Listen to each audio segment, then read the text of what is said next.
একটা মানুষ টানা 6 মাস ঘুমিয়ে থাকত। এটা কি আদৌ সম্ভব? কিন্তু রামায়ণে এমনই এক চরিত্র আছে, কুম্ভকর্ণ। লঙ্কার রাজা রাবণের ভাই কুম্ভকর্ণ ছিল অসাধারণ শক্তিশালী এক রাক্ষস।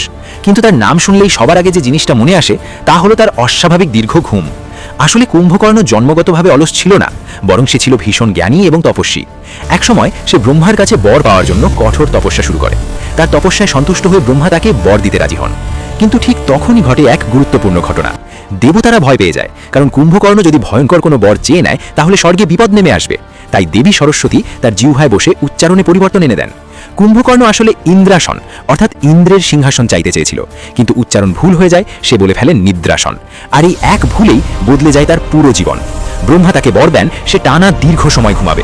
পরে রাবণের অনুরোধে এই বর কিছুটা পরিবর্তন করা হয়। কুম্ভকর্ণ 6 মাস ঘুমাবে আর মাত্র একদিন জেগে থাকবে। এই কারণেই কুম্ভকর্ণের সেই অদ্ভুত ঘুম, যা আসলে ছিল এক দেবতাদের কৌশলের ফল। কিন্তু ভাবুন তো, যদি সেই দিন কুম্ভকর্ণ ঠিকভাবে ইন্দ্রাসন উচ্চারণ করত, তাহলে কি রামায়ণের ইতিহাসটাই বদলে যেত না? কিন্তু এখানেই শেষ নয়। কুম্ভকর্ণ যখন জেগে উঠেছিল তখন সে রাবণকেও সত্য কথা বলতে ভয় পায়নি, শেষ পর্যন্ত ধর্মের পক্ষেই দাঁড়িয়েছিল। তাহলে প্রশ্ন হচ্ছে, সে কি সত্যিই খলনায়ক ছিল নাকি এক ভুল বোঝা নায়ক? এই রকম রহস্যময় সত্য জানতে চাইলে এখনই চ্যানেলটা সাবস্ক্রাইব করুন, কারণ আমরা তুলে ধরি এমন সব অজানা কাহিনী যা আপনাকে ভাবতে বাধ্য করবে।